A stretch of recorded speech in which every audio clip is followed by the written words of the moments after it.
Welcome to Under Lights with Justin and Dave. What's up, Justin? How was your fourth? It's good, man. How was yours? I had a quick turnaround because I didn't get any additional time off work. Wanted to save up the vacation for later on this year. But it was fun. Got some grilling done, had some leftovers for about a week, and I'm going to be sad tomorrow or Thursday when all my leftover barbecue is gone. I'll say it like that. I'll say it like that. So there you go. How about you? Oh, I did some work. I did went out and drove the not so rich and famous around. And who did I got what San Francisco's old quarterback? Which one?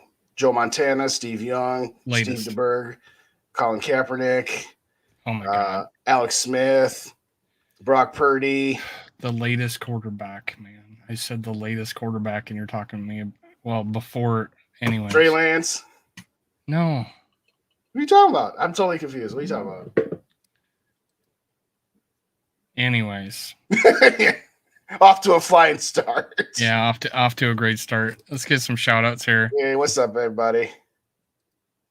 What's up, Greg? Happy belated birthday. Happy belated birthday to Greg, by the way. Happy birthday, my friend. There you go. There you go. Right. Dan Hanneman, what's up? Davey Chains. Dr. Proto. What's going on? My worthless opinion. What's up, man? Dr. Proto. I already said that. Raymond again. School Mafia. What's up, man? All right. The McAndrews. How's it going? Roger Skoll, brother. Justin, what's up? Love the name. Justin? Yeah, it's a good name. Yeah. All right. What's up, Mateo? Mateo, what's going on? Where are we going? Why Tittle?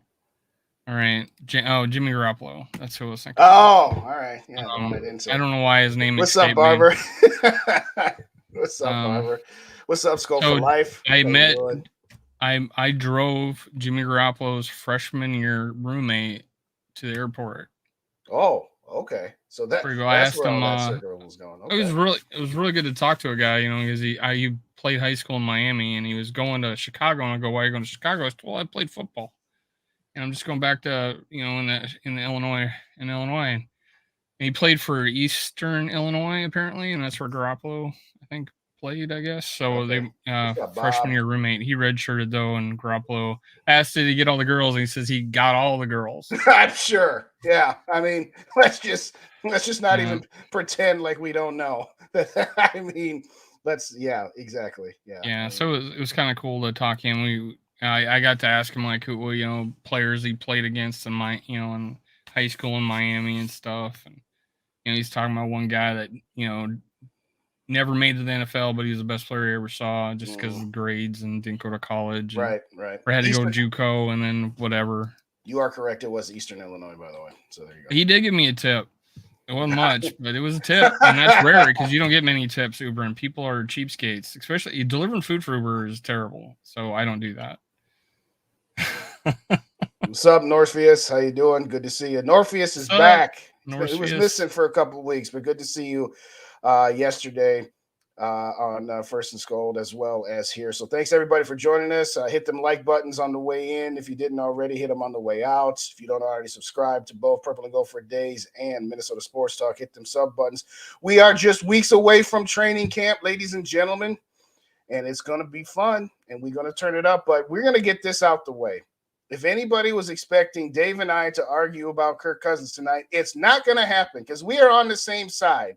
This ridiculous ESPN panel that only were given the options of Jordan Love, Justin Fields, Jared Goff, and Kirk Cousins. Which one quarterback are you taking? If you're expecting me and Dave to debate it, it's not going to happen because even I, despite how much fun Dave and I can have, I don't hate Kirk, but it's not even a question.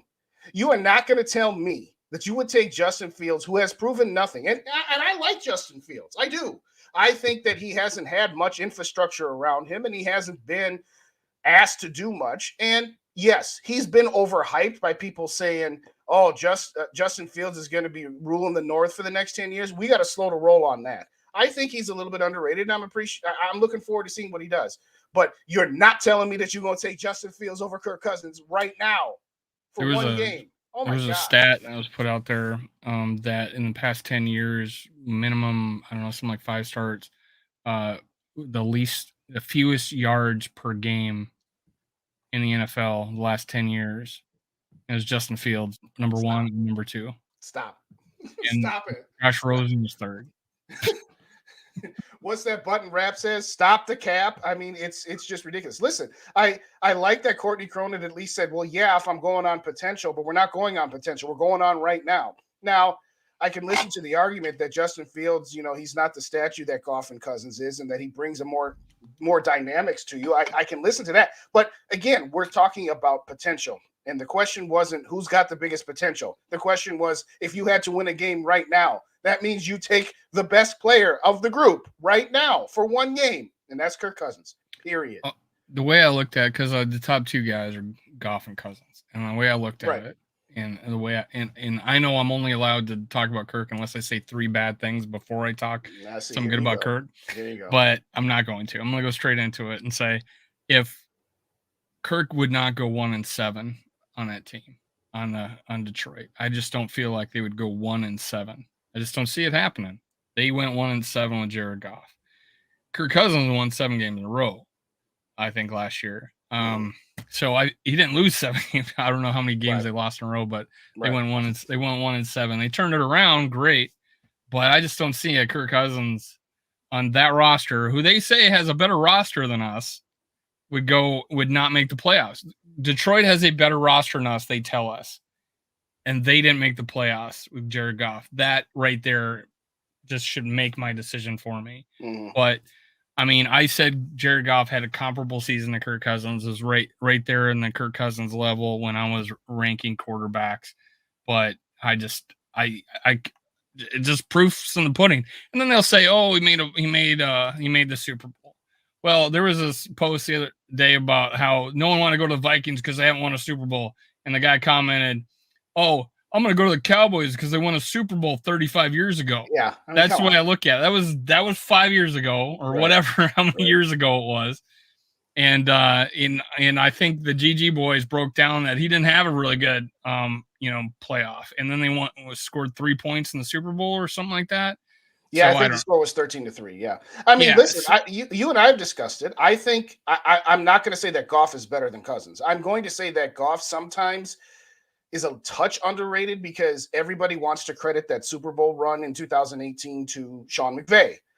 Okay, so Jared Goff was a tricked up pony. I'll give you that. He probably was. But that's part of what we said about Cousins is let's get him away from old antiquated Mike Zimmer and let's get him with an offensive minded head coach that has joined the 21st century. So yeah, once Jared Goff wasn't on his rookie contract anymore and he was making his market value, he's shown who he was, which was a good, not great quarterback. So I feel the same way. I don't hate Goff, but I don't love him either. I think he's got the same ceiling that Kirk does, the same ceiling that guys like Dak or Carr do, which is, yeah, you could do worse than them. But again, to the question on the table, of the 4 starting quarterbacks in the NFC North, you're not going to choose anybody but the guy that led his team, for better for worse, to 11 one-score victories, to 8 come-from-behind victories, and say that, well, I think that Goff in the second year in this system with Detroit, that applies to Kirk too, okay? Justin Fields, again, we talked about it, potential this, potential that. I don't care. I'm talking about right now, and I'm sorry, it's Kirk Cousins. And I think the question is what put them, your team, whatever team you have, which quarterback would you want to play one game? And not necessarily, am I taking the Bears or am I taking the Lions or am I taking, because no one's going to take the Bears. Of course not. Well, and honestly, who's going to take the Packers right now? But I mean, the Packers defense. Well, is still gonna be that's okay, quarterback. But, that's a quarterback situation. They have a better roster than the Bears, but yeah. But I would. Yeah, I think everybody came out of the wood. I think everybody came out of the woodwork to just say how stupid that take was. Viking fans just across the board. I didn't really see anybody going, yeah, that was a great take. In fact, let me look at my poll on Twitter. Your unbiased poll. Well, I mean, who would you take with? Well, it's on Vikings. Yeah, Vikings. They're all and mostly Viking fans, right? This time you'll agree with me that it's an unbiased poll, the joke. But while you're looking up your poll, I'll say it like this: I wouldn't change the answer to the question either way. I don't care whose roster you have. If you have Kansas City's roster, if you have Cincinnati's roster, Buffalo's roster, San Francisco's roster, Philadelphia roster, my answer is still the same. I'm taking Kirk Cousins over the other three, no matter what roster we're talking about. Some assholes took Jordan Love. 1% Jordan Love, 1% Justin Fields, 4% Jared Goff, 94% Kirk Cousins. And I do have people that follow other teams, but not many. Yeah.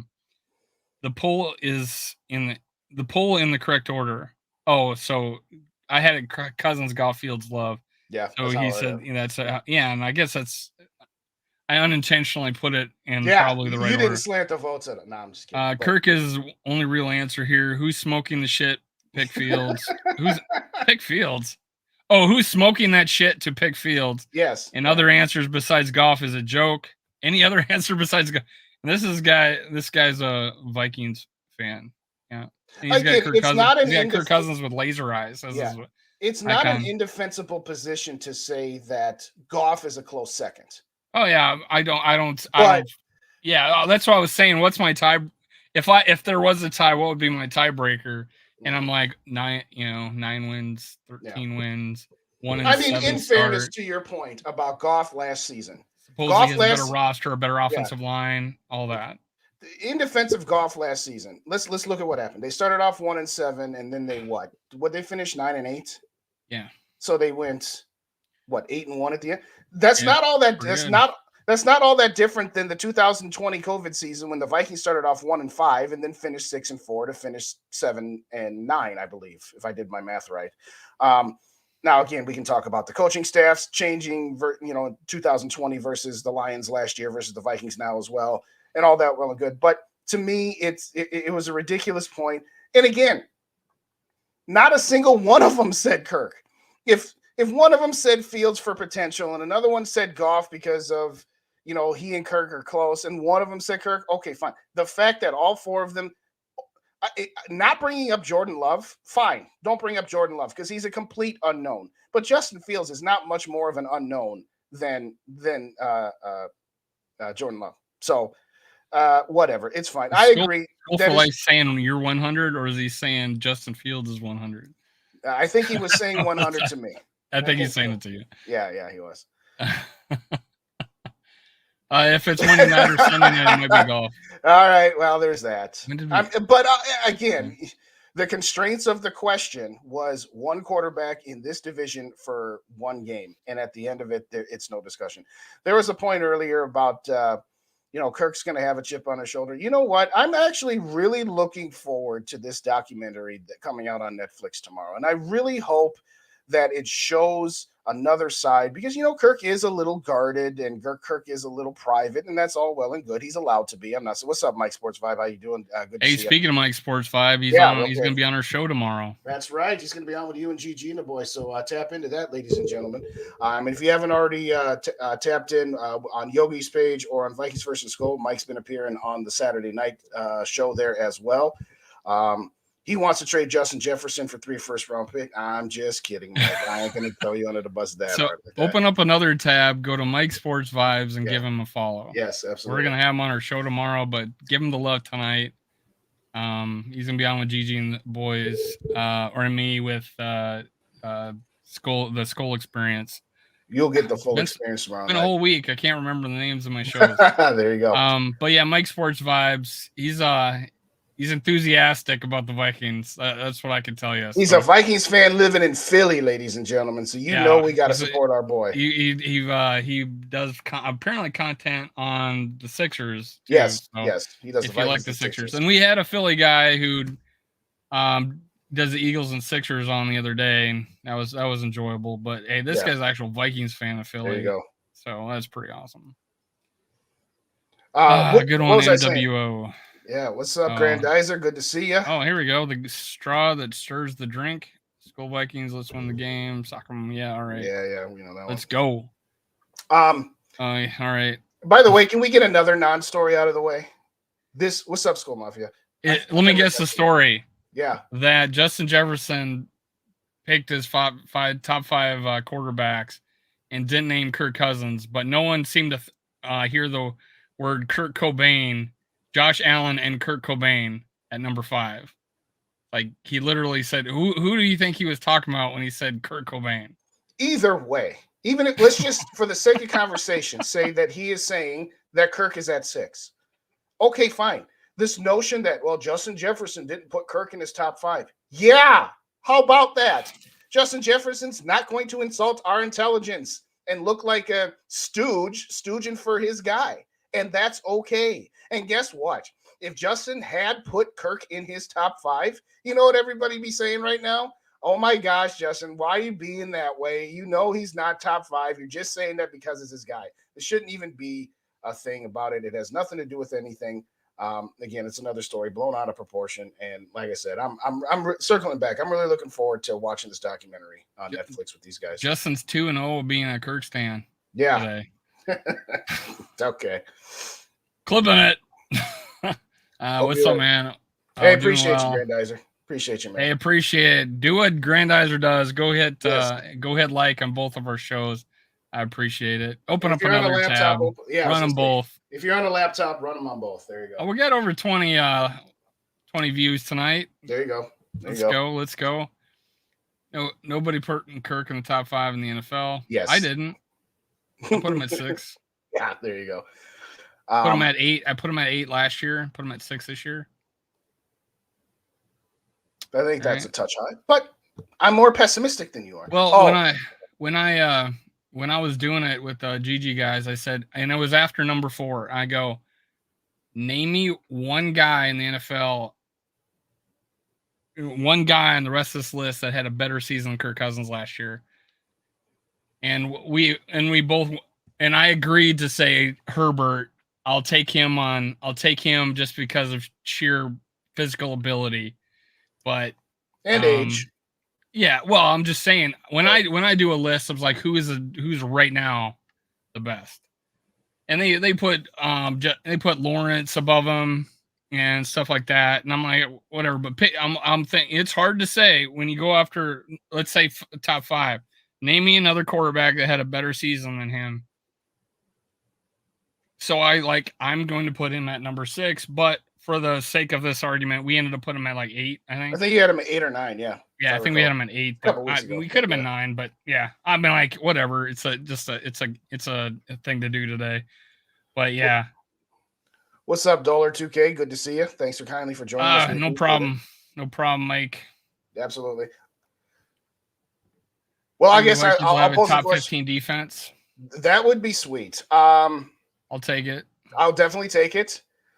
I think that you are putting, not you, Doler, but the collective, we would be putting a lot of pressure on Flores to take the 31st defense all the way up to 15. That's a stretch goal.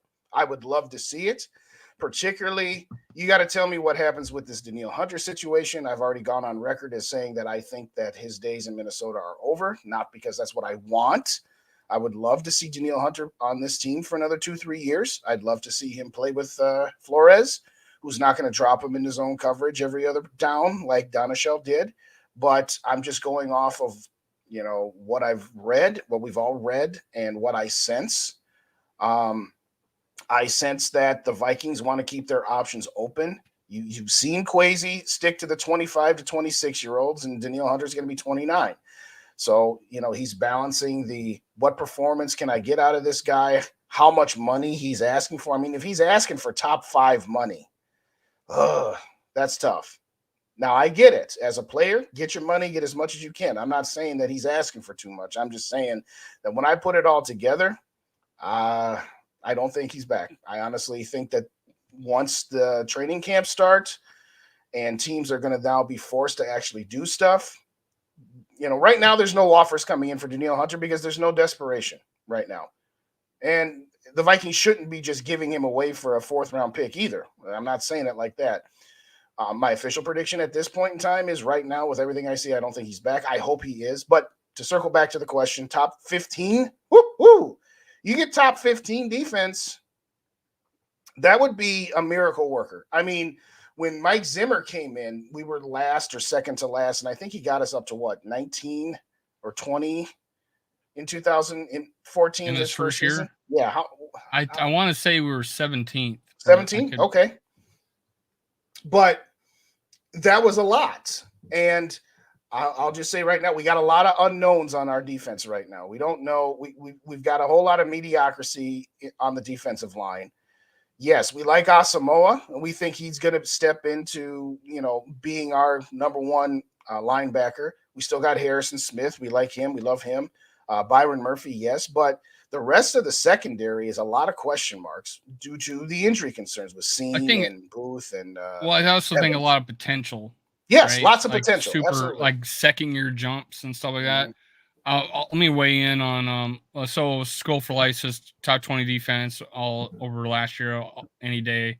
I will too. Honestly, my hot take was Vikings would have a top 10 scoring defense, but I'm not saying top 10 ranked defense because that's yardage. And I said that could be 15, could be 22.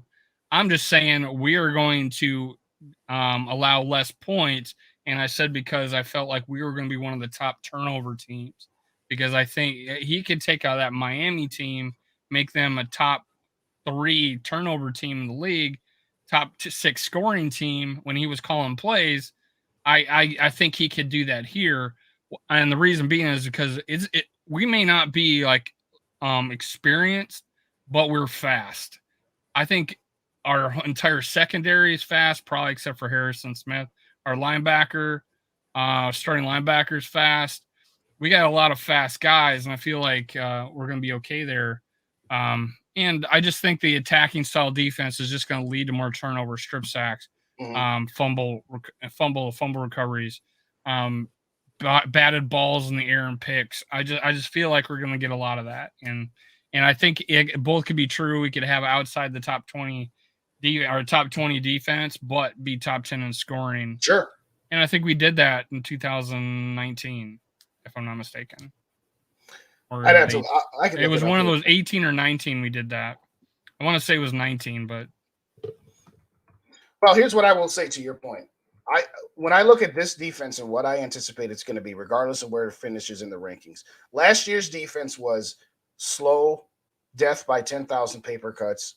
Yes, there were games where we put the clamps down on teams. There were games where we got some key turnovers, but it wasn't really sustainable.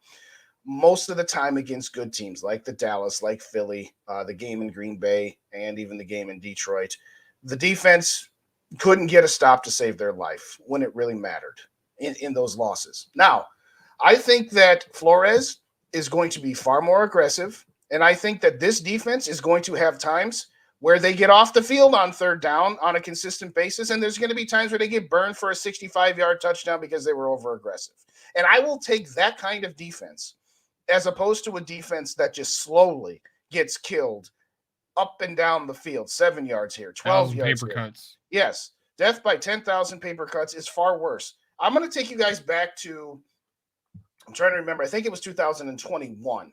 It was a home game against the Green Bay Packers where ultimately we won on a last-second field goal. That Vikings team, that was the Kirk got blitz and he just threw up a jump ball to Jefferson, and later in the press conference said, that probably wasn't the smartest thing to do. And we're all like, no, yes, it was. Throw it to JJ. Catches the ball. They get a 2-point conversion. And there was like 2 minutes and 10 seconds left on the clock. The Packers get the ball back down 7. One play, 75-yard touchdown to Valdez-Scantling, tie game. And I said, you know what? That's not the worst thing in the world, because now we've got the offense back on the field and we just need one field goal drive and never let the Packers touch the ball again. Ultimately, that's what happened. I would rather at times, I'm not saying you want your defense to just be giving up 75-yard bombs left and right, but I'd rather you get a 75-yard bomb one-play drive and get your offense back on the field than have your defense be out there for 5 minutes and you end up giving up a touchdown anyway. So, and where I also think that's going to be better for an overall roster construction standpoint is this offense is now going to not be Dalvin Cook bell cow. It's going to be the running back by committee. We've talked about this over the summer as well. Let's have some more consistent drives on offense. Let's have some fewer 3-and-outs. So I like that combination of what we hope the offense can be and what we think the defense can be, that even though they may give up a bunch of yards, they still, as you said, may get more turnovers, may get more sacks, may get more stops on third down. and then you give the offense back on the field, and they go on a sustained 5-7 minute drive as opposed to 3 and outs there. So, what do you think, Dave? I mean, I agree with all that. Cut that up. Yeah, cut that and clip it. Yep. Clip it. Yes, we do need more durable players, particularly on defense. I will agree with you on that one, Change. Yeah, absolutely. Just the last 3 years, we've sustained season-ending injuries to key players. Yeah. Or in the last year, mainly caused us really bad depth problems. But you got to say Darrisaw and O'Neal were key losses on the offense. Yeah. Not having them both at the same time in the season would mean a lot, even though, Oliudo played really well. Darrisaw is key, obviously. But, yeah, just think I'd knock on fake wood here. Justin Jefferson's been healthy. Kirk Cousins has been healthy. Dalvin Cook was healthy last year. Receiver, Thielen banged up the past couple of years, but so we didn't have a lot of depth at receiver, but I think that's turned around. Again, I don't like the fact that Jordan Addison missing time. Yes, I agree. Now I'm like, oh shit, not again. And then I'm like, oh, I'm just waiting for someone to say he got a twinge, and I'm like, oh shit. Yes, let's not do that. Let's not do that. But having all the concussions and hammy pulls and shit on defense, that killed us last year, and it kept. Beginning of the year, we weren't playing anybody on defense. We're playing 13 players. I was watching games, and we subbed in like 2 guys. Yeah, like everybody else played the entire game. Like Hicks played every down, and he shouldn't have been playing every down. No, should not have been. But, what's up, Sarah? Good to see you. Thanks for joining us. We appreciate you. Hey, Sarah, I was telling people I saw your boyfriend's roommate from college, Jimmy Garoppolo. There you go. I told the guy, says, I got this listener. She didn't care who we drafted as long as he was hot. So. Hey, Gary, good to see you. What time do we start? We start 6:30 Central Times on Tuesdays. Usually we have guests, but it's the slowest time of the year. Sometimes our guests. I didn't even try. Yeah, it's one of those deals where we need to save our guests for the regular season. So sometimes we've had former Vikings on. We've had the spin doctor Chuck Foreman. We've had Paul Krause. We've also had the legendary Greg Coleman, former Viking punter and sideline reporter. And sometimes we have fellow content creators on here. But this week, just us. We gotta let everybody rest their vocal cords. We're coming up to the prime time here, so we play defense. Good point, Sarah. Good point. I can't decide which was a worse season on defense. I would have to say last year. I have to say last year because it's compared to what, by the way, when you say the worst ever. The last 2 years. Which 2 years were worse? 21 or 22? And I wanted to say 21 because of how historically bad they were in the end of halves and end of games. But then I'm like, we gave up a record 10 400-yard games. And I'm like, I don't know. Well, I got to say that's worse. I'll say this. It's the old phrase, context matters. Well, I lean it towards the coaching on the 21 side. Yeah. Having bad time management. Coaching was bad last year too on the defense. What's up, Dave? Well, it's specifically time management though, right? Oh, okay. That's why I was leaning towards that. So it's almost like you put the defense in bad situations. Yeah. We've done that on time once in a while, Dolar. We've done 3-man with rep. That gets a little crazy. That's got to be a regular season one. But I guess there were parts of last year's defense that were worse because, like you said, we just gave up yards all over the place all throughout the game. The previous year, I got Rap here in spirit though. Yes. I got his hat now. Yeah. Oh, that's right. Mine's upstairs. I should have ordered. I can't even reach it. There it is. It's all right. But the previous defense would just give up points and yards in the most inopportune times. And part of the reason I would probably say that was worse is because occasionally last year, our defense did get turnovers and did get stops on occasion. What's up, Norpheus? You have a great night. Thanks for joining us. Good night, Norpheus. I would probably say, again, you're talking about, a 50-foot pile of crap and another 50-foot pile of crap here. But last year's defense had its moments. Give me a moment in the 2021 season where our defense, where you could say, okay, defense did something. I mean, say what you want. That game against Chicago, they got that turnover right at the end. The game against the Colts, they pretty much shut them out the entire second half. Again, it was a bad Colts team, but it is what it is. There were times where, you know, they made some key plays here and there. The game against Miami, they got that turnover right before Dalvin Cook had that long run. So give me some examples from 2020. I mean, again, I think they're both garbage, and it's really, like I said, arguing between two different 50-foot piles of crap. But I'll slightly say last year, but not by much. It's not a hill to die on. No pun intended. So what do you think? That's true too. That's a good point. Go ahead, read that. Yeah. Consider 90% of the defensive players fit a 4-3, not a 3-4. Last year wasn't shocking. This year's defense is going to be asked because we still don't have the players for it. So I do, more than anything, I think this one's more of a hybrid, and he's going to put people in situations like, I don't think he's going to, you know, I'm crossing my fingers, but I don't think he's going to have Danielle Hunter being a stand-up outside linebacker. I think he's going to, you know, have him be, you know, that fourth guy with his hand down, but still make it look like a 4-3. Right.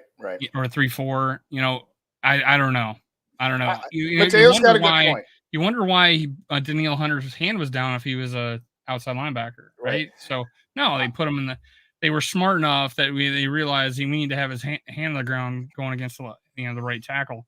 No, I like Mateo's point where it was a bad scheme fit, but where I agree with you, Dave, and why I'm a little bit more optimistic about this defense is Donachelle went into it trying to jam a square peg into a round hole and never adjusted, even when it was painfully obvious what he was doing was not workable and not sustainable. I think Flores, and as you said, Dave, it's going to be more of a hybrid thing where at least Flores has the clout and the reputation to say, you know what, I might not have exactly what I'm looking for, but I'm going to make the most out of it. I think, again, we're projecting and we're hoping because, you know, it's the season of hope. The season hasn't started yet. I think Flores will do at least a better job of not just continually doing the same crap that doesn't work and adjusting. And at the end of it, I hear what you're saying, though, Mateo, that, you know, it doesn't look like there's much difference because we're still trying to do a core 3-4 with 4-3 personnel. That there's some truth to that. But I at least I'm going to give Flores the benefit of the doubt to say I think he's at least going to try to not just continually force that square peg into a round hole. This was really confusing me because everybody was saying hi, Dave, but Davey Chains was saying hi, Dave. Yeah, they're saying, and then everybody else was saying hey, Dave. And I'm like, are they saying hi to me or hi to Davey Chains? No, they're saying hi to Luft. Oh, his name is Dave. Oh, okay. You know, earlier when I said Justin has throwing really me cool off, names, guys. I'm like, there's like 3 Daves in here. You're like, you've been on the show for the whole day, and you're saying, "Hey, Dave." No, they're saying hi. There's got to be a cap on Daves on this channel. There's got to be a cap on them. Yeah. All right. Anyway, moving on. There was a comment in me. He didn't commit to 3-4. He says, well, that's a good point. Sarah's point. He said didn't commit to 3-4. He says it depends on who we're playing, and that's the point. Thank you, Sarah, for reminding me. 100%. And I fell in love with him right when he said it. Who we playing? Yeah, exactly. But to Love's point, good players can play both systems, and good coaches can coach both systems. It's, hey, you know, it's like the Bill Belichick thing. You know, the Vikings had the #1 ranked defense for how many years running? So I'm not even going to run the ball. I'm going to pass 60 times and run 5. That's not what he does, but he adjusted to his opponents who his opponents were. So, well, you also look at like who was Miami's head coach back in the day? Don Shula. Don Shula. Running team, and then Dan Marino. Yeah. Let's think about that. But crazy. Hey, at least I didn't have to guess 5 different Miami coaches like I did the 49ers quarterbacks earlier. Yeah, Garoppolo. I forget. I'm terrible with names, so it's all right. It's all right. I don't know why I keep forgetting his name. No, that's a good point, Harrison Mateo. Phillips is the best D lineman. That's the issue because Phillips is just a guy, a nice guy, but just a guy. I agree. We wholeheartedly agree with that. He's a starter in this league, but he's just an average workman He's above average. Above average workman, smart player. He's Brian Robeson for D tackles, not for DN. He's Brian Robeson. Brian Robeson, when he was the third rusher behind Jared Allen and what's that guy who ended up becoming a boxer? Griffin. Ray Edwards in 09. And then when he was the third guy behind Danielle Hunter and Everson Griffin in 17, that's his role. When you're asking him to be a down in and down out pass rusher, that wasn't him. I think Harrison Phillips is kind of the same thing. It's like if he's your third guy or even your second guy. But I agree. No, we still have issues on the D line, particularly with the defensive tackles, which is why I said if you're going to commit to winning in 2023, I know it's a shot in the dark, but I'm still going to throw out that Quinn Williams idea. I'm still throwing it out there. He hasn't signed yet. Of course, neither is TJ Hawkinson, but you get my point. Gary, I'm on the record saying they're top 10 in scoring, but like 18, 20 in yards given up.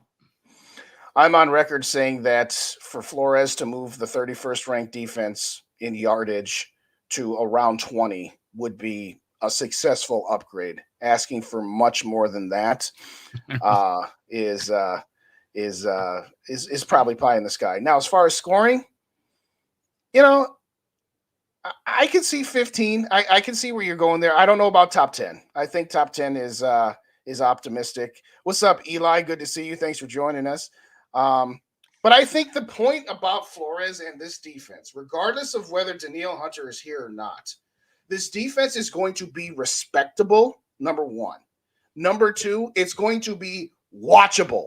Okay. Last year's defense was unwatchable until crunch time when they would get some ridiculous turnover out of nowhere, or when they would get the momentum in a game like the Colts, for example. This defense just was stick a fork in your eyeballs, gouge out your eyeballs, bad to watch. This defense will be exciting. This defense is going to make plays and it's going to give up plays, but it isn't going to be in that middle where you're just getting carved up left and right. So as far as the defense goes this year, and again, I'll say that with or without Danielle Hunter, they're going to at least be watchable. Thanks, Eli. What's up, Eli? We're going to go for cover none or cover some defense this year. Or to cover some defense this year. Yeah, the old phrase, hey, cover zero. Or cover zero blitz. Zero blitz. I think that was our defense, cover zero. Even though it looked like a two deep zone the whole time, it was cover zero. It was cover zero. Cover zero players. Not a zero blitz. I think the worst year was when we tanked for Andrew Luck and we didn't get him, which made me mad because I don't remember tanking. They didn't try to tank, Doler. They were just that bad. I don't think we tried to tank. No. If they tried to tank, they wouldn't have been playing Adrian Peterson in that Washington game, the game he blew his knee out. If they were tanking, they would have said, no, you're sitting out this game. Cover some, yes. What do you think we get in sacks as a team? Well, that's a good question, Gary. Again, it depends on Danielle Hunter. If Danielle Hunter's here, I think we'll be okay. But Flores isn't the kind of guy that just tries to get pressure with four guys. He's the kind of guy that gets pressures from exotic blitzes and not knowing where you're coming from. Not necessarily the Mike Zimmer double A gap blitz and just to when I'm going to blitz those two guys and when I'm not. But, he likes to corner blitz. He likes to outside linebacker blitz. And I think that even with Danielle Hunter on this team, as far as the pressure on the quarterback and the sacks, it's going to be a group effort. It's going to be hey, we might not have two guys that have double-digit sacks and a couple of other guys that have 5 sacks. I think you're going to see a lot of guys in the 7 to 9 range. You might have 1 or 2 get 10, but I think it's going to be more a group effort to bring pressure on the quarterback. I don't think it's going to be the studs like back in 17 when you had a Linville Joseph clogging up the middle and you had Everson and Danielle coming off the edge and occasionally Anthony Barr. I think it's going to be more a group effort. I think you're going to see more corner blitzes this year. I really do. I mean, did we corner blitz at all last year? Because I don't remember many. When we did, I don't know if it was a corner, but it was safety maybe. And he did the Leonardo DiCaprio thing. The quarterback did, like he's coming. Yeah. Because he knew he was coming.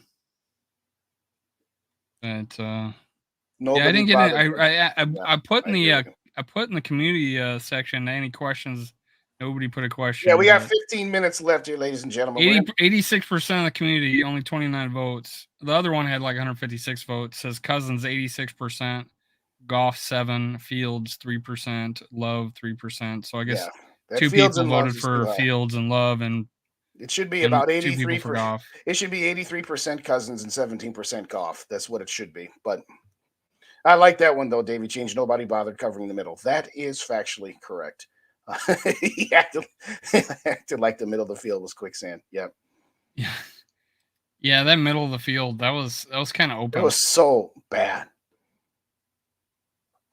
Oh, don't get me started on DJ Wanham, Mateo. I'm just gonna say it like this.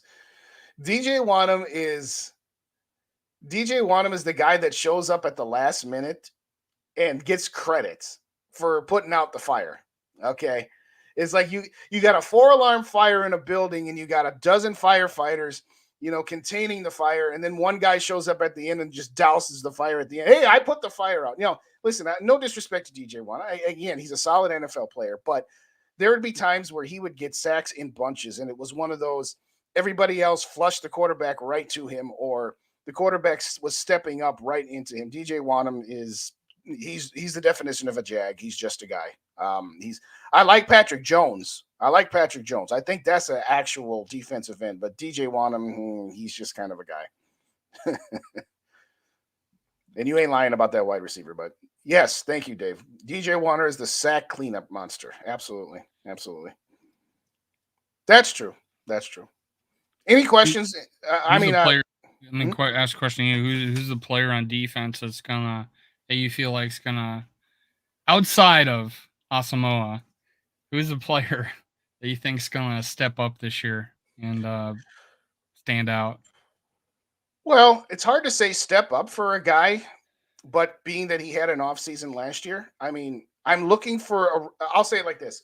My number one resurgence guy is obviously Harrison Smith. I think Harrison Smith is going to look more like he did under Zimmer than last year, but I don't think that was the essence of your question. Not the essence, but yeah. I agree. I think he's going to have a better year than last year. I'm really excited for Byron Murphy. I'll say that. I remember jumping in when she mean Blacklock? Yeah, I think she meant Blacklock. Yes. Or Blackman. Oh, the rookie. No, Mekhi Blackman. Yeah, Mekhi Black. Yeah. See, here's my problem. Here's my problem with the secondary. We talked a little bit about it. There's just so many unknowns. I like that, Sarah. There's so many unknowns. I mean, if you're expecting a rookie cornerback to be that guy, now, yeah, okay, Sauce Gardner did, but Sauce Gardner was a top 10 pick. I said he's going to win the starting job at some point. Yeah. And I'm going to say Byron Murphy Jr. because, Harrison Smith is too obvious. I don't like anybody particularly on the defensive line. Like I said, I mentioned Patrick Jones, who I think has potential. But that's the problem with this defense. It's all kinds of question marks. It's question mark. What's up, Rap? You must have rabbit ears. I just said your name, and there you are. There you go. What's up, brother? We had a request earlier for you to come on, so we do a 3-man show. Yeah, I was going to say, get that hat out. Get the hat out. Mine's upstairs or in my car somewhere. I forget where I put it. But in all seriousness, thanks for joining us, Rap. We appreciate you. That's the tiny hat on my head now. Yeah, exactly. I mean, I gotta adjust. I was gonna say you can adjust the hat, Yeah, but anyway, it's a little small, but there we go. That's part of the reason why I'm a little skeptical to go too high on these defensive rankings. Again, yes, you got injury issues with Booth Jr. and Seen and Evans. Yeah, if all of those guys kick their injury bugs, okay, we could be in business. I like Evans a lot. I honestly do. It's unfortunate that he had 3 concussions in a 6-week period, but unfortunately, that's the reality. And I guess he had a lot in college. That in college, too. On our show last year, someone said he had 3 the year before in college. Yeah. So that's what I'm saying. As far as Andrew Booth Jr. goes, I'm going to say it like this.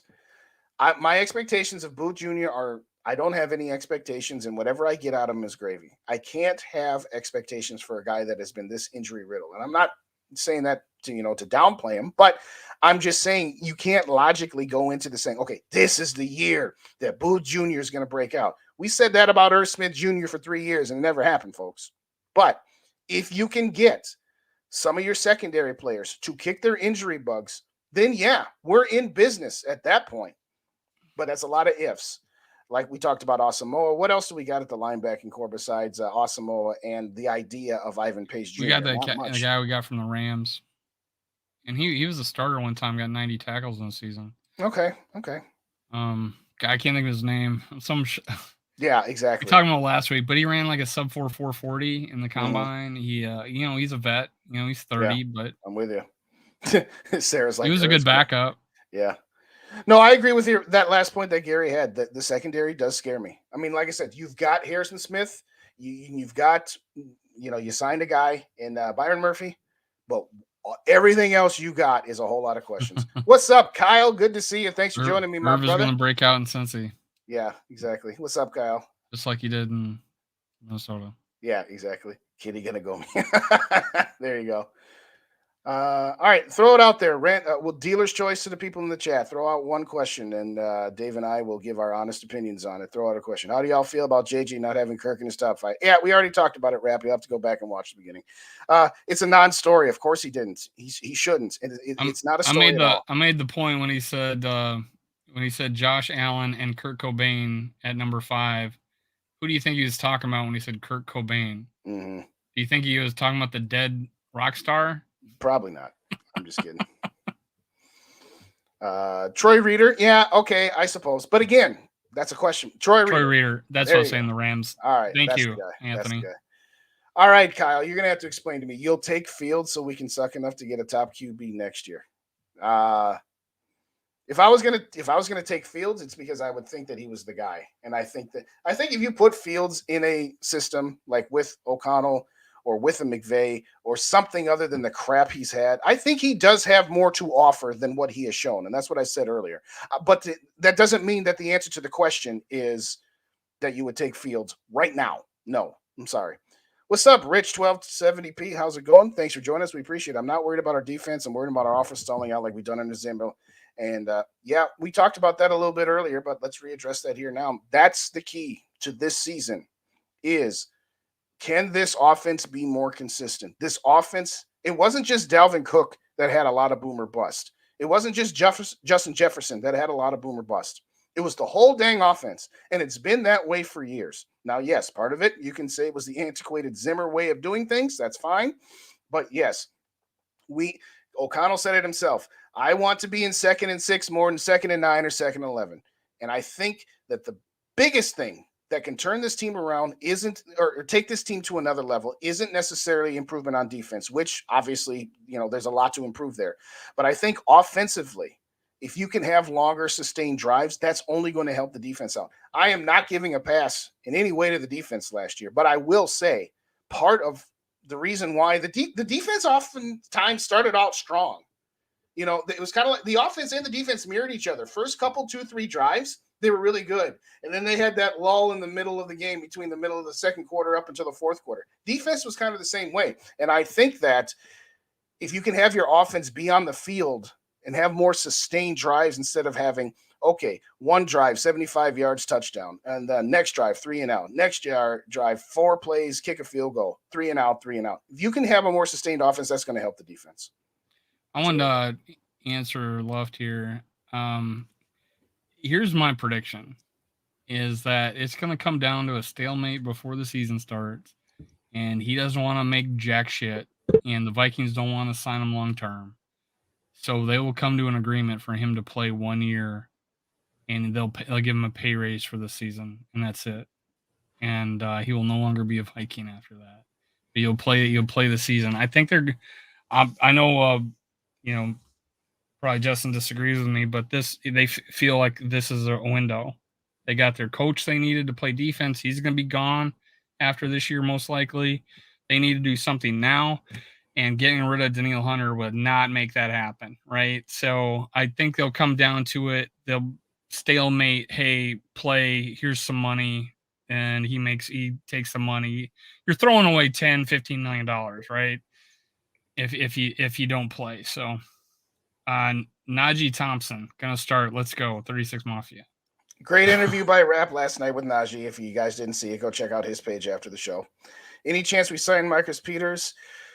I mentioned him, I think it was probably about 6 weeks ago when I said I did an episode where I still want them to extend Danielle Hunter. And I said sign Dalton Reisner and maybe get a guy like Peters. I think if they were going to sign Peters, they would have done it already. I really do. But I could be wrong. But I don't know that they want to introduce Peters into a situation where they've already got so many cornerbacks that have injury issues. And, Peters, I think not last year, but the year before. What do you have, an ACL or something? I don't know. 5 years ago, I would have loved Marcus Peters, but right now, I'm just kind of take it or leave it on. If they signed him, I'd be, all right, cool, another guy. Let's go. What's up, Scolder Soup? Good to see you. Thanks for coming. Appreciate you. Hey, the Bears got one. Scolder Soup. The Bears got one. A young mobile franchise QB. All right. We need to make some real serious moves next offseason. We're going to have to because we're going to lose so many players. Yeah. I mean, we are literally going to be losing half our team next year. Yes. So we're going to have a different Vikings team. It's going to be some big turnover the next 2 years. Well, Gary, I was just going to say, we got $18 million in cap. Where do we spend it? We don't have to spend it. And that's something that, here's the thing. Your cap money rolls over if you don't spend it. So we don't need to let this $18 million burn a hole in our pockets. If there's a guy out there that legitimately can help this team, like Dalton Reisner, who I've been preaching for about 6 weeks. I just mentioned him a moment ago. I bring Dalton Reisner in and let him and Cleveland and Ingram, those three guys, the two best men, win. I absolutely would sign Dalton Reisner tomorrow. But you got to keep around $10 million for your rainy day fund for moves during the season if people get hurt. But at the end of the day, you know what? If we don't bring Kirk Cousins back, we got $28.5 million dead. So if we rolled over part of this $18 million, that's going to somewhat offset that. If you don't bring Danielle Hunter back, you got $11 million dead. So it's not one of those deals where you lose this money at the end if you don't use it. So I will say, unless there's a player, and name me one, because what did we say in this chat so far? We said Marcus Peters, and we said Dalton Reisner, and that's about it. There's not much out there right now. So no, don't just spend the money just to spend the money. And if you do get the Hawkinson extension or the Jefferson extension done and you use some of this money to pay some of that new contract, so much the better. But no, it doesn't have to. It rolls, so you don't have to spend it. So, is that true? If I didn't spend $40 million, I'd have an extra $40 million next year. Yeah. I mean, there's minimums that you have to spend. So a team is never going to roll over that much because you have a minimum salary cap floor, just like you have a salary cap ceiling. But so I said, can NFL teams roll over unused cap space? NFL teams are allowed to roll over any used cap space from one season to the next. Clubs must tell the league they plan to roll over cap space by 4 p.m. Eastern time on the day after the regular season finale. While the NFL has salary cap, it also has a salary floor, so teams cannot hold on to money in perpetuity. Which is about what I said. Yeah, I think you're right. He doubted me, ladies and gentlemen. He had to go look it up. No, I'm just playing with you. No, there's limits to it, though. No, you can't just – if there's a $250 million salary cap, you can't just have one season where you only spend $100 million and roll $150 in the next one. There's limits to it, but 18 is well within that limit, to say the least. Well, I want to hold on to money for someone who gets cut or to absorb a big contract that we're gonna make a trade for. I kind of want to do that, but I like the Reisner idea. Money needs to be spent wisely. Okay, unless fine. we lose Hunter, then we need DN. I don't remember if we've talked about this though. I'm out on the idea of Yannick. Yeah, me too, Greg. Me too. Dude, wouldn't that be nice? Of hey, here's $100,000. Yeah. Thank you. Here's $100,000. I had to pay off all my debts minus my house. But what do you think of Yannick Ngakoue? I'm out on him. I've got too many nightmares from before. The guy plays for himself. He doesn't play team defense. He just plays to get sacks, and he doesn't care about playing in a scheme. But that name's been tossed around here, so let's bring him up real quick as we get ready to wrap. I mean, if I don't have Danielle Hunter, I would want someone with pass rushing ability, and so I wouldn't. I don't think he would be that expensive. Otherwise, if he was that expensive, he'd be signed. People would be paying him the money. What do you think on this? Oh, go ahead. Oh, go ahead. This one? No, finish it up. Lewis Cine needs to be able to beat out Cameron Bynum. Cine has way more talent potential than Bynum. I'm really not convinced of Bynum at all. Bynum's a good backup player. I don't think he's a starter for us. He could be for another team, but not for us. No, you do not have a top 15 defense when you got Bynum. Well, maybe you do. You'd have to have a hell of a good team. Well, we had a top 10 defense when Anthony Harris was a starting safety, and it had nothing to do with Anthony Harris. Great year. He had one great year when he was surrounded by a great defense. Yeah, he had a great year though, right? I believe, Dave, they have to meet a minimum over 5 years. The average of rolling is 5, if I remember correctly. Again, I'll do some digging on it. My point is that you don't have to spend. It's not a use it or lose it type situation. But I'd rather have Yannick Ngakoue over Davenport. Yeah, I don't. Davenport better show us something. I'll agree with Mateo. I'm liking Davenport. I am. I'm expecting good things from Davenport. I hope so. And if healthy, that's another question. If healthy, again, that's what I've been saying. This whole defense, if healthy, But there was a comment earlier I was going to address a moment ago, and we went by it. But much faster. Cine is much faster than Harrison Smith. Oh, yes. No question. No disrespect to Harry the Hitman, but I'll never forget that interception in 2000 and I think it was 2014 or 2015 in St. Louis, where he intercepted the ball, and Everson Griffith got on his horse and he outran Harrison Smith to the end zone, even though Harrison Smith was already running full stride. And Everson Griffith started after he noticed him, and he outran him to the end zone. So, no. It's kind of weird. Harrison Smith that looked like a stiff player, but he was so good. He's stiff. But I'm amazed by how well he plays, considering he just doesn't seem like very flexible. Say what you want about Zimmer, but he knew how to use Harrison Smith. He knew how to get the best out of him. And hopefully Flores will be able to do the same thing. And like I said, I'm looking forward to this running back by committee, and I'm hoping that will allow us to have a more consistent offense. Yes, we, top 10 offense, I think top 9 scoring, and all that's well and good. But if you score a touchdown in the first quarter and you score, 24 points in the fourth quarter, that's part of the reason you're kind of in these close games where you have to have these come from behind victories. Let's have a more consistent offense. Let's have an offense that allows our defense to be off the field as much as possible. To get rested and that sort of thing. And yeah, I think this team has the opportunity. I'm not necessarily record wise, but has the opportunity to be a more cohesive team, both offensively and defensively together. I lost the comment that I was looking for, so it's just going to have to go to the ether, but I digress. Hey, Gary, you remember that? Yeah. I'm like, seriously? How the heck is a 270-pound Everson Griffin outrunning a safety in Harrison Smith on the way for a pick six? It was unbelievable. It was who was that guy? Not Brent Musburger. The guy who called the NBA and the NFL for years and years and years. What's his name? Dick Stockton.